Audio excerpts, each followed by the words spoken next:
मान खटाव विधानसभा मतदारसंघात मोठी चुरस आहे. मात्र खऱ्या अर्थानं या मतदारसंघात अनेक तरुण चेहरेसुद्धा या निवडणुकीच्या रिंगणात येणार आहेत. असंच एक नाव आणि चर्चेतलं नाव ते म्हणजेच महेश खर्चे. जांभुळणे गावचे सुपुत्र आहेत हे. नमस्कार. नमस्ते. महेश सर, खरं तर तुमचं स्वागत आहे आमच्या महाराष्ट्र लाईव्हमध्ये. नमस्ते. निवडणूक लढवण्याचा निर्णय घेतला का?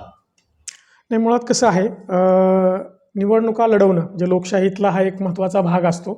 परंतु गेले काही दिवसापासून आम्ही मान खटाव लोकसंवाद 2024 हे अभियान राबवतोय. मी, माझे मित्र डॉक्टर प्रसाद ओंबासे आणि बाळराजे विरकर. तर या माध्यमातून आम्ही लोकांशी बोलतो वेगवेगळ्या क्षेत्रातल्या, की इथं खरंच बाबा 78 स्वातंत्र्याच्या 78 वर्षानंतरसुद्धा पाण्याचा प्रश्न सुटला आहे का नाही सुटला बाबा, किंवा त्याच प्रश्नावरती जवळपास आमची 5वी पिढी आहे, त्याच प्रश्नावरती आम्ही त्या निवडणुका लढवतोय, आम्ही बघतोय, त्यांना मतं देतोय, निवडून देतोय, तरी पण आमचा पाणी प्रश्न तसाच आहे. मग फक्त पाणी हाच फक्त आमच्या विकासाचा मुद्दा आहे का? त्याच्यापेक्षा आणखी काय विकासाचे मुद्दे आहेत किंवा विकासाची प्रक्रिया आहे ते लोकांना पण कळावी आणि लोकांच्यातून त्या विकासाच्या प्रक्रियेच्या संदर्भातल्या ज्या संकल्पना आहेत त्या याव्यात, याच्या अनुषंगाने आम्ही मान खटाव लोकसंवाद अभियान गेले महिनाभर राबवतोय. आम्ही जवळपास 80% गावामध्ये मान खटावमधल्या या माध्यमातून पोहोचलोय. आमचा रथ गेला, आमची पत्रकं पोहोचलेत. आम्ही वेगवेगळ्या क्षेत्रात काम करणाऱ्या, म्हणजे शेतीत असतील, मातीत असतील, पाण्यात काम करणारे असतील, आरोग्यात काम करणारे असतील, शिक्षणात काम करणारे असतील, सामाजिक क्षेत्रात काम करणारे असतील, जलसंधारणात काम करणारे असतील, विद्यार्थ्यांसाठी काम करणारे असतील, या सगळ्या क्षेत्रातल्या लोकांशी आम्ही बोलतोय. ही प्रक्रिया न संपणारी आहे, विकास किंवा संवाद ही. आणि त्या माध्यमातून बरेच सारे प्रश्न आमच्या समोर येत आहेत. लोक सांगतायत इथं विकासाच्या दृष्टीने काय व्हायला पाहिजे. फक्त पाणी पाणी पाणी करून इथला प्रश्न सुटणार नाही. आणि आजपर्यंतचे सगळे लोकप्रतिनिधी पाण्याचं राजकारण मान खटावच्या जनतेला फसवत आहेत. खरं तर तुम्ही उच्च शिक्षित आहात, कृषी क्षेत्रामध्ये आणि कृषी खरं तर पदवीधर आहात. तरुणांचे कोणते प्रश्न, आता तुम्ही सांगितलं बेरोजगारी तर आहेच, पाण्याचं तर आहेच, मात्र हे निवडणुकीसाठी तुम्हाला थोडं समोर मातब्बर दिसत आहेत आणि तुम्ही कशा पद्धतीने वाटचाल करताय? नाही, मातब्बर किती आणि किती मोठे असले तरी खरं तर ही चमकोगिरी आहे, ही फसवाफसवी आहे. आणि ही मान खटावच्या जनतेला लक्षात आलं आहे. म्हणजे खरं तर उपवासानं आमच्या मान खटावच्या जनतेला ही मान खटावची मेंढरं आहेत असं हिनवलं जातं, म्हटलं जातं राजकारणात सुद्धा. परंतु हा एक भाग झाला, म्हणजे ज्यांनी फसवायचं त्यांनी फसवलं. परंतु आत्ताच्या सुद्धा लोकप्रतिनिधी असतील ते सुद्धा फसवायचंच काम करतायत पाण्यावरनं. म्हणजे हा सगळा जर आता पाण्याचा असेल, ह्यांनी सांगितलं की 40 वर्षात काय झालं नाही म्हणून मी राजकारणात आलो, मी तुम्हाला पाणी देतो. पण माझा एक प्रश्न आहे, हा जनतेचा प्रश्न आहे, मान खटावच्या जनतेचा, की दरवेळेला इलेक्शन आलं, निवडणुका आल्या की पाणी कसं काय मतदारसंघात येतं आणि त्या पाण्यात हे जे लोकप्रतिनिधी आहेत तिथं आंघोळ करतात. आणि हा सगळा चमकोगिरी करण्याचा प्रकार आहे, हे सगळं जुगाड आहे, हे सगळं खोटं आहे.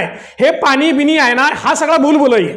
इथले प्रश्न तसेच आहेत. इथल्या तरुणांचं बघितलं तर इथले आज मला सांगा, हे 15 वर्ष सांगतात विकासाची गंगा आणली, विकासाची गंगा आणली. आमच्यातले आज ही सगळी तरुण मुलं पुण्या मुंबईला ते रंग कामगार करायला जातात, सोना चांदीला जात आहेत. आमची लोक ऊस तुडीला तुमच्या कराड, सातारा, कोल्हापूर भागात येत आहेत. ही आज का परिस्थिती आहे? म्हणजे आमच्या या 15 वर्षात म्हणजे आता एकाही तिथल्या तरुणाला रोजगार उपलब्ध करू दिला नाही. परंतु आज त्या लोकांना तिथं जी काय गुंडगिरी चालल्या, तरुण जी कवळी पोरं 10-15 वर्षाच्या लोकांना त्या गुंडगिरीचं आकर्षण वाटायला लागले. आज ही गांभीर्याने घेण्याजोगी गोष्ट आहे. मग हे सगळं बदलायला पाहिजे. गुंडगिरी किंवा ही जी दादागिरी आहे, पैशाचं राजकारण आहे, हे मान खटावचा विकास करू शकत नाही. ही जी गबरगंड लोक आहेत ती लोकांना फक्त फसवायचं काम करतात. तुम्ही सध्या निवडणूक अपक्ष लढणार आहात की कोणत्या पक्षाच्या पाठिंब्यावर लढणार आहात? हो का? निवडणूक लढवणं न लढवणं हा जनतेच्या पाठिंब्यावरचा विषय आहे. आम्ही लोकसंवादाच्या माध्यमातून विविध लोकांशी बोलतोय, सामाजिक क्षेत्रातल्या, राजकीय क्षेत्रातल्या लोकांशी बोलतोय, लोकांशी जातोय. मी त्यांना हे पण विचारलं बाबा आम्ही याच्यात काय भूमिका घ्यायला पाहिजे. तर लोकांची ही भूमिका आहे की तरुणांनी, चांगला विचार करणाऱ्या तरुणांनी राजकारणात आलं पाहिजे, ह्या सगळ्या प्रक्रियेत आलं पाहिजे. चांगली लोक राजकारणात नाही ती, म्हणून जे काय सगळे वाईट पर्याय आहेत त्यापैकी एक पर्याय लोकांना निवडावा लागतोय. म्हणून आमचा हा प्रयत्नच असेल की एक तरुण, चांगला अभ्यास असणारा आणि चांगल्या मार्गाला नेणारा, कुठल्या व्यसनाला, कुठलं दारूचं राजकारण न करणारा, ढाब्याचं राजकारण न करणारा, पैशाचं राजकारण न करणारा तरुण, आणि इथल्या तरुणाला, इथल्या सगळ्या वडीलधाऱ्या मंडळींना, इथल्या शेतीला, मातीला, पाण्याला न्याय देणारा, त्या मातीचा, पाण्याचा अभ्यास असणारा, इथल्या शेतकऱ्यांचा अभ्यास असणारा, किंवा इथल्या तरुणांच्या नेमके प्रश्न काय आहेत या सगळ्या प्रश्नांना पुढे घेऊन जाणारा आणि त्यांची सोडवणूक करणारा सर्वसामान्यांचा उमेदवार म्हणून आम्हाला ह्याच्यात ह्या निवडणुकीच्या अनुषंगानं लोकांनी पुढं जावं असं लोक आम्हाला सांगतायत. आणि त्या पद्धतीने आम्ही गांभीर्याने विचार करतोय. गेली 15 वर्ष जयकुमार गोरे नेतृत्व करतायत, अनेक रोष आहे त्यांच्या मनात. नक्की तुम्ही आता लोकांशी संपर्क साधल्यावर नक्की लोकांचं काय म्हणणं आलं? हो का? कसं आहे माहिती आहे का, आता मी मागाशी तुम्हाला सांगितलं की ही आम्हाला असं हे नव्हतं की मान खटावची मेंढर आहे ती म्हणून. आता असं झालं की एक लांडगा त्या मेंढराचं कातडं पांघरून आमच्या मेंढराच्या कळपात शिरला आणि त्या मेंढरासनी म्हणायला लागला की मी तुमचा दोस्त आहे, मी तुमचा दोस्त आहे. म्हणजे 1 वर्ष झालं, 2 वर्ष झालं, 5 झाली, 10 झाली, 15 झाली. आता ह्या 15 वर्षात झालं काय, आता आमच्या त्या धनगर बांधवांच्या लक्षात यायला लागलंय की बाबा 1-1 वर्षात माझी मेंढर का कमी व्हायला लागली आणि आता कळप संपायची वेळ आली. म्हणजे ह्या लांडग्यानं ह्या कळपात शिरून मेंढरांचा मी दोस्त आहे बाबा त्या मेंढ्यासनी बोलवून, परंतु हा कळप संपवायचं काम केलंय ना. आता इथल्या ह्या जनतेच्या हे लक्षात आलंय की हा कातडं पांघरलेला, मेंढराचं कातडं पांघरलेला ह्यातला तो लांडगा कोण आहे. आणि जनता ती ओळखल्याने या वेळेला मात्र जनता आता कुठल्याही भूलतापाला बळी पडणार नाही. ह्यांच्या ह्या भूलभुलैयाला किंवा ह्या चमकोगिरीला, हे चमकोगिरी करण्यात अतिशय माहीर आहेत. म्हणजे अगदी आपण बघितलं, हा पाण्याचा प्रश्न असेल का नाही की दरवेळेला पाणी येतं आणि त्या पाण्यात हे आंघोळ करतात. पाणी नेमकं इलेक्शनच्या अगोदर काय येतं, मागं हा एक प्रकार झाला होता ज्या वेळेला माजी एक मुख्यमंत्री त्यांच्या खूप जवळचे म्हणजे गेले 15 वर्ष हे सत्तेत आहेत आणि त्या सत्तेतले 10 वर्ष हे महाराष्ट्राच्या सत्ता केंद्राच्या म्हणजे मुख्यमंत्री असो उपमुख्यमंत्री असो त्यांच्या हे अत्यंत जवळ आहेत. परंतु मानखटावचे प्रश्न आजही सुटले नाही. हे दुसऱ्याकडे बोट दाखवते, ह्याच्याकडे बोट दाखवायचे, त्याच्याकडे बोट दाखवायचं, तुम्ही काय केलं त्याचं काय, हे चमकोगिरी करण्यात अतिशय माहीर आहेत. म्हणजे बघा, मान खटावच्या त्या माळावरती त्या बंधाऱ्यात ह्यांनी बोट आणून त्या माननीय मुख्यमंत्र्यांना त्या बोटीत बसून तिथं बोटिंग केलं, जणू काय मान खटाव आता बोटिंग करण्यासाठी. हे 10 वर्षापूर्वीची गोष्ट आहे आणि तिथं दुसऱ्या दिवशी त्या बंधाऱ्यात पाणी नव्हतं. म्हणजे ही चमकोगिरी, ही फसवेगिरी लोकांच्या लक्षात आलेली आहे आणि आता ही जनता ह्याला काय बोलणार नाही. तुमचं निवडणूक निकालाचं विजन कसं असेल, काय नक्की मुद्दे असतील, कोणासाठी काय करणार आहे तुम्ही? आता आम्ही वेगवेगळ्या लोकसंवादाच्या माध्यमातून वेगवेगळ्या लोकांशी बोलतोय. ह्याच्यात विद्यार्थ्यांचे प्रश्न समोर येत आहेत. विद्यार्थ्यांचे अतिशय बेसिक प्रश्न आहेत. आमच्या भागातल्या ज्या काय माता भगिनी आहेत, त्या आमच्या बहिणी आहेत, त्या कॉलेजला जाते. त्या आमच्याकडे कॉलेजच नाही, 2-3 कॉलेज आहेत. ती 50 किलोमीटरवरनं सकाळी जायचं. आमच्यातल्या काही भगिनी सायकलवरती जातात. बऱ्याचशा मुलींचं शिक्षण कॉलेज लांब आहे म्हणून बंद पडले. आज हे 21व्या शतकात हे आम्हाला भूषणाव आहे का? नाहीये. ह्यांनी 1500 रुपयाची लाडकी बहीण आणली, पण तिला सन्मान द्यायचं, तिचं संरक्षण करायचं काहीच नाही. आमच्या जर एका भगिनीचं शिक्षण तिला ते कॉलेज लांब आहे म्हणून जर बंद पडत असेल तर त्या 1500 रुपयाचा उपयोग काय हो? तुम्ही गुलाम बनवताय हो. आमच्या त्या माता भगिनींना ती महिन्याला 10,000 कसं कमवल तिच्या कष्टावरती. आमची माणसं कष्टाळू आहेत, मान खटावची माणसंही कष्टाळू आहेत. ती आज तुम्ही ऐकलं असेल, मराठवाड्यात आत्महत्या होत्यात, विदर्भात आत्महत्या, पाणी नाही, दुष्काळ आहे म्हणून. मान खटावा आजपर्यंत कायम दुष्काळ आहे आणि रेकॉर्डवरती आमच्यात सगळ्यात कमी जास्त पाऊस पडतो. तरीही मान खटावमधल्या एकाही माणसानं पाणी नाही म्हणून आत्महत्या केली नाही. एवढी माणसं आमची चिवट आहेत. बरोबर. असं असताना बाबा ही सगळं भूलभुलैया आणि ही बनवेगिरी करून आता ही बनवेगिरी चालणार नाही. विद्यार्थ्यांचे प्रश्न मला सांगा. आज भरतीचा प्रश्न आहे, आज आरक्षणाचा प्रश्न आहे, शिक्षणाचा प्रश्न. मला एक मुलगा भेटला, साहेब 12वीला तो मुलगा आहे, त्याला आई वडील नाहीत, त्याच्याकडे पैसे नाहीत म्हणून त्याचं शिक्षण थांबलं. यांच्यासाठी कोण काम करणार हो? आज मला सांगा, ह्यांच्यातल्या बऱ्याचशा नेत्यांच्या कार्यकर्त्यांची अवस्था सुद्धा अशी आहे. तुम्हाला सांगतो, ह्यांच्या बऱ्याच जणांच्या बायका ह्यांना सोडून गेल्या. ह्यांनी इतकं वाहून या नेत्यांना घेतलंय. तुम्ही मुलाखतीत सुद्धा बघत असाल, त्यांच्या बायका म्हणतात की आमच्या नवऱ्याला सोडा, त्याला घरदार पण बघू द्या, घर संसार बघू द्या. म्हणजे ह्यांनी ह्यांच्या कार्यकर्त्यांचं सुद्धा वाटोळ करायचं काम केलेलं आहे. हे जनतेचं काय भलं करणार आहे? महेशजी, मला सांगा, रोजगार निर्मितीचा मोठा प्रश्न आहे.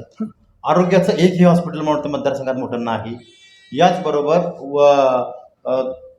शिक्षणासंदर्भात सुद्धा मोठ्या संस्था नाहीत. ते आवाज उठवणार कधी?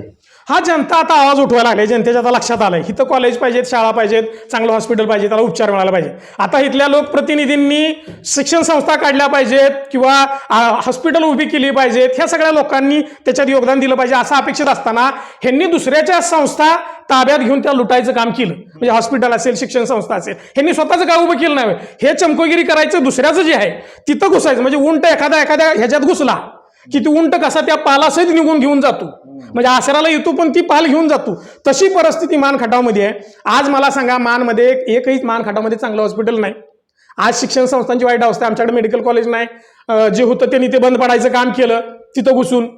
शिक्षण संस्था दुसऱ्याच्या ताब्यात घेतल्या, ह्यांनी सुद्धा काढायचा काही विषय नाही. तिथं कृषीचं कुठलं कॉलेज नाही. आहेत ते कॉलेज तुटबुंदी आहेत, ती सुद्धा कॉलेज आमचे 50, 60, 70 किलोमीटरवर जर आमच्या मुली जर जात असतील तर कसं शिक्षण होणार आहे?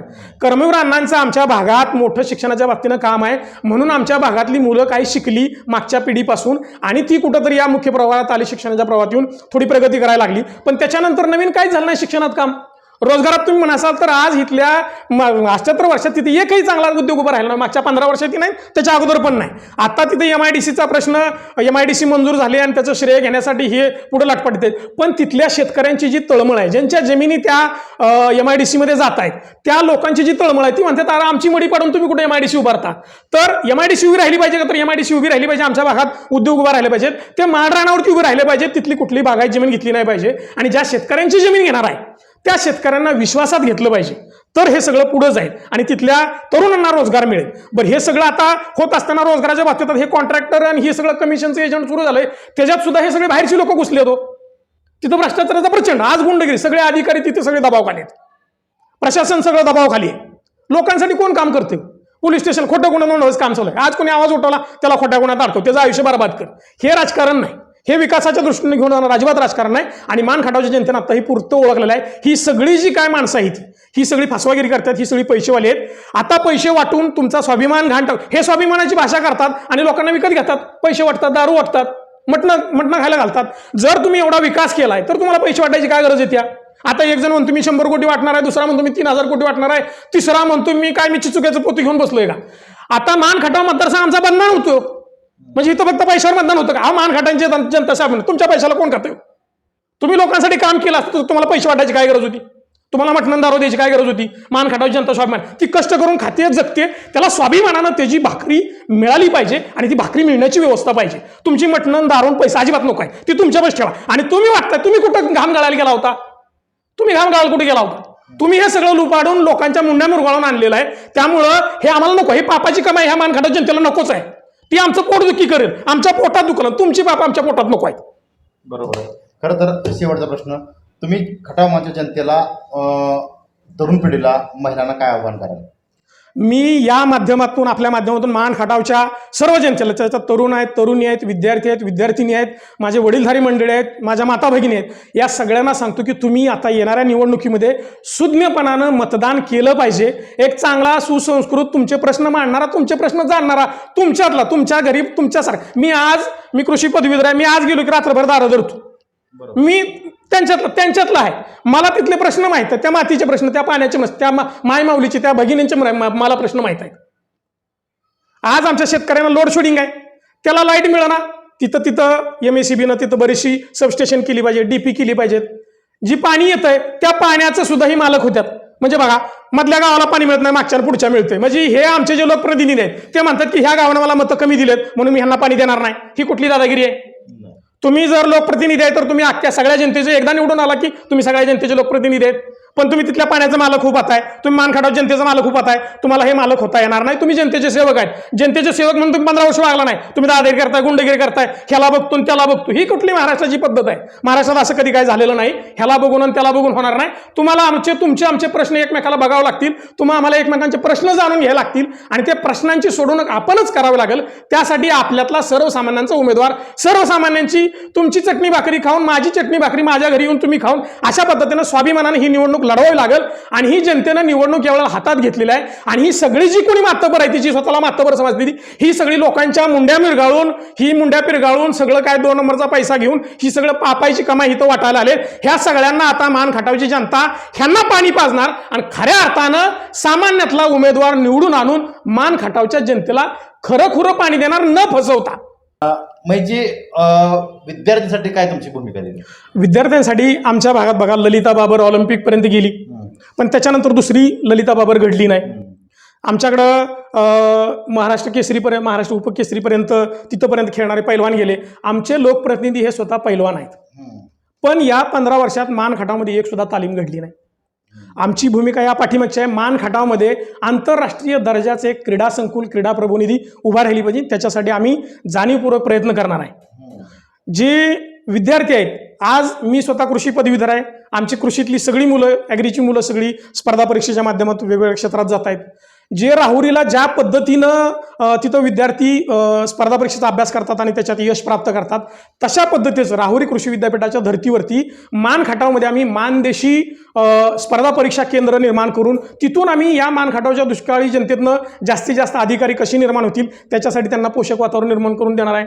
जे पाणी येणार आहे जे काही यायचं आहे ते पूर्ण क्षमतेनं आणण्यासाठी आम्ही पूर्ण प्रयत्न करणार, त्याच्यात खोटापाटा न करता, कुठेही आंघोळ्या न करता किंवा कुठेही चमकोगिरी न करता जे आहे ते वास्तव जनतेसमोर मांडून, आणि त्याचबरोबर जे आमच्या भागात नैसर्गिकरित्या जे पडणारं पाणी आहे ते माथा ते पायथा म्हणजे टॉप टू बॉटम आम्ही ते सगळं पाणी जिरवून आणि आमची जी मूळची पिकं होती त्या मूळ पिकाचं संवर्धन आणि संशोधन करून आमची खिल्लार गाय असेल, आमची बाजरी असेल, मटकी असेल, हुलगा असेल, या पिकांचं संवर्धन करून डाळिंब असेल, ह्या सगळ्यातनं तिथं कसं आर्थिकदृष्ट्या प्रगती निर्माण होईल त्यासाठी आम्ही लोकांच्या माध्यमातून, लोकांच्या सहभागातून ही सगळी एक लोक चळवळ म्हणून उभी करणार आहे. आणि त्याचबरोबर इथल्या तरुणांच्या हाताला म्हणजे दुग्ध व्यवसायाच्या माध्यमातून असेल, MIDCच्या माध्यमातून असेल, छोटे छोटे उद्योग, आणि त्या तरुणांना स्वतःचे उद्योग कसे उभा करता येतील, तो कोणाकडे नोकरी न मागता तो 4, 5, 10 जणांना नोकरी कसा देईल, त्याचा छोटा व्यवसाय कसा उभा करेल, त्याच्यासाठी त्याला ताकद देऊन तो कसा उभा राहील, म्हणजे तो दुसऱ्या 20 लोकांना उभा करेल. आणि आमच्या माय भगिनींना कसं आम्हाला ते 1500 रुपयावरती आम्हाला ही गुलामगिरी 78 वर्षानंतर जर आम्हाला त्या 1500 रुपयाचा आहे, हे निवडणुकीसाठी हा सगळा जालजम आहे. तिला 1500 रुपये न देता तिला दर महिन्याला 15,000 रुपये ती स्वतःच्या कष्टानं कसं कमवू शकेल आणि स्वाभिमानानं तिचं कुटुंब कसं पुढे घेऊन जाऊ शकेल, याच्या दृष्टीनं आम्ही प्रयत्न करणं ही आमची पाठीमागची. तर हे होते महेश करचे. खरं तर खटाव मानचा स्वाभिमान आणि कशा पद्धतीनं अत्यंत आक्रमकपणे आणि खरं तर मान खटावच्या जनतेला मनातील आवाज त्यांनी आता इथं व्यक्त केलेला आहे. महेशजी, तुम्हाला पुढच्या भावी वाटचालीसाठी शुभेच्छा. थँक्यू.